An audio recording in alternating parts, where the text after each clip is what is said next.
Liberal Democrats are today demanding the government release all the documents relating to Andrew Mountbatten-Windsor's appointment as trade envoy. It comes after he was arrested last week on suspicion of misconduct in public office. Just a few hours ago, former US Ambassador Peter Mandelson was released on bail, having also been arrested on the same charge. Peter Mandelson, the former Prince, have always denied wrongdoing. And the leader of the Liberal Democrats, Ed Davey, joins us now. Morning, Ed. Good morning, Ed and Susanna. You have a humble address today in the Commons, asking for the papers to be released on the appointment of Andrew Mountbatten-Windsor. You say there are major questions the government needs to answer over that appointment and how he was seemingly able to act with impunity, and whether glaring warning signs were missed. I wonder whether you and I don't need to start with a bit of humility ourselves. I was the Financial Services Minister in 2006-07. I will have said Andrew was doing an excellent job supporting British trade and jobs around the country. You, as a business minister in the Cameron government, said that the Duke of York is doing an excellent job. He's had long-standing success in the role. You and I were both wrong, weren't we, in our judgment of what Andrew was doing when we were ministers?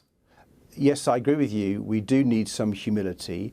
And I'd even go further than that, Ed. I think we should apologise to the victims who may have read words of ministers, whether it's you or me or others, and really felt really upset by those words. And so I think we should apologise. But I don't know whether you knew, Ed. I certainly didn't, about all the actions of Prince Andrew when he was trade envoy. And that's one of the reasons why we want to get to the bottom of this. It was horrific. In that actual debate that I was involved in, I was only actually involved in that debate because I wasn't the responsible minister. Paul Flynn, who was a well-known Labour backbencher, a Republican, wasn't able to criticise Prince Andrew directly. Epstein wasn't even mentioned in that debate. And that shows you how the rules need to change. And we, first of all, need to deal with the Andrew question. That's the purpose of our debate today. But more broadly, we need to make sure that people, whatever their title or their friends, that they can be held to account, that parliamentary scrutiny can happen. So although we've had to focus on this narrow issue of looking at the documents and the vetting and the due diligence and so on that occurred at the time of his appointment, I think you're right. We need to look at the broader way that positions like this are held to account. Look, I had no idea of his links with Epstein. I had no idea of the luxurious way he was travelling around the world being paid for by the taxpayer. I'm shocked by this, as you are as well. I just wonder whether you've got the tone right, though, in your motion today. You say the Liberal Democrats are moving a binding motion to force the government to come clean, as though this government hasn't come clean about things which were happening while you and I were both ministers. I mean, isn't it right just to say that the whole of politics, the whole of government, in retrospect, got this wrong? Is playing party politics on behalf of the Liberal Democrats the right way to treat an issue as serious as this? Well, actually, Ed, we're trying to bring political parties together. We actually want to make sure... Didn't sound like it. It sounded like the Liberal Democrats want the government to come clean. Well, I think it's important that we do have transparency, and that will bring us together. One of the things I'm really worried about in this is that the real questions from some people that are undermining the monarchy. The monarchy is one of our most important institutions. It brings us all together. It goes over those divides, and therefore I think greater transparency is we're calling for, and the broader principle I'm arguing for is a way of protecting the monarchy. And so I think the broad point, I think we're agreeing actually on this, Ed, of having more openness and transparency is the way to protect institutions like the monarchy. Yeah, I mean, just listening to you both talking about it, as somebody who has not been in government or ever been in charge of an appointment of someone who had an association with a convicted paedophile, obviously both those individuals deny wrongdoing. But let's talk about Andrew Mountbatten-Windsor. Do you simply think we are too deferential to the royal family? I mean, Andrew had a nickname. It was Randy Andy. How was that person considered an appropriate trade envoy.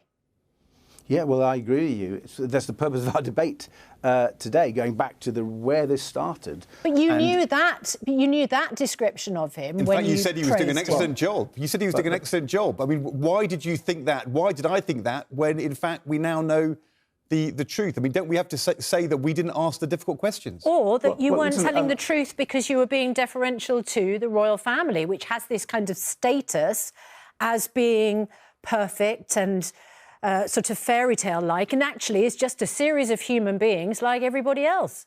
Well, I agree with you that we need to have some humility here, and I've gone further than Ed has and actually apologised for what I said. But that still means we have a duty to make sure we learn the lessons from the past. Of course. And that's why I do think we need to go back, as you were saying, Susanna, to the decisions and what people knew. Now, the key thing, and I think Ed will confirm this, that issues around the royal family tended to be dealt with by number 10. And number 10 dealt with those relationships with the palace for obvious reasons. And so we need to understand what successive prime ministers knew and what they didn't know, because they will have taken these decisions. And I think, to go to your point about deference, Susanna, we do need to move away from that. And one of the reasons Liberal Democrats are bringing them forward is we have a principle of holding the powerful to account, and the current system doesn't do that. And so that needs to be reformed. And that broader principle of making sure that whatever your title, whoever your friends are, that you are subject to parliamentary scrutiny is absolutely vital. And because you're right, successive governments have failed in the past. Another thing that's not on our motion today, but we've called for it separately, is a public inquiry into how Epstein was linked to members of the British establishment, how women were trafficked, young women, even girls trafficked, and who knew what about that. And whose I money? think that's absolutely whose essential. money was used for that? Indeed, we need to get to the bottom of all this. And I think the public would expect that now, given what is now in the public domain. And yes, we need to let the police investigations continue. That's the most important thing, that people are held to account if they have committed crimes. But I think we need to look beyond that, and that's what we're beginning to do today. But I think with a public inquiry, we could actually get to the bottom and learn many, many more lessons. But taking you at your word that you now want there to be kind of open, transparent, the tough questions being asked, ministers, shadow ministers not being deferential. We know that the late Queen and the King agreed to the payment to Virginia Giuffre of millions of pounds in order to avoid their brother and son being scrutinised in a court of law over allegations of misconduct. How do you feel about that today? Did they make a terrible judgment to seek to cover up what had happened with Andrew and pay millions of pounds? They may well have done. It's one of the reasons why I come back to our call, and I think Gordon Brown has made this call as well, for a public inquiry. I think one's inevitable, and I think the sooner we set that up, the better. These things can take too long, and we often see people campaigning for years for it, and then it eventually takes longer. Let's just get on with it, and then those sorts of questions and many others can be asked, and we can. We don't need a public inquiry to ask the question about the payment of millions of pounds. We know that's true. Was that a misjudgment?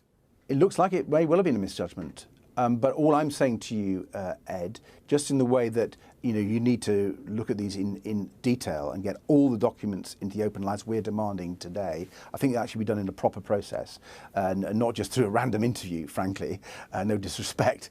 I think we need to make sure that the processes are put in place so we can get to the bottom and answer all those questions. Ed Davey, it's not a random interview.